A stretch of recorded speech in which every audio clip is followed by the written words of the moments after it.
In this video, we are going to look at how to exit a loop or break a loop on the TI Nspire Python. So I'm going to create a code where a is 3. Now in this condition, a will always be greater than 3. So it's an endless loop. Now if I want to exit this loop, I need to add 3 extra lines of code. So I'm going to add the lines here.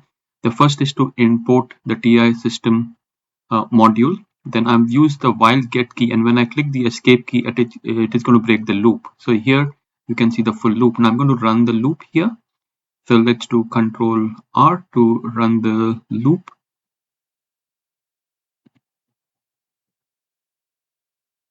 And now if I press the escape key, it exits. Let's try this once more. So Control R and press the escape key. So it stops. In the next section, I'm going to demonstrate how to control a code or a program using keys.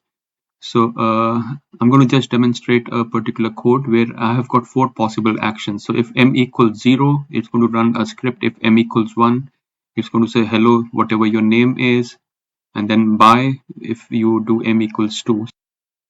So we'll run the script now and see what does it do when m equals 0 or m equals 1 or m equals 2 or m equals escape or the number 4. So I'm going to run the script now, and it's asked me to enter the date of birth. This is when I entered 0.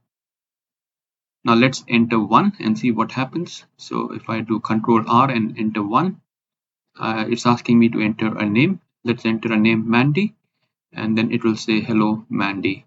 I'm going to do Control R and run the script, and this time I'm going to enter number 2.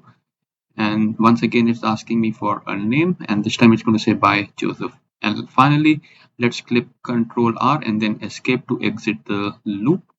So here it says you ended the loop.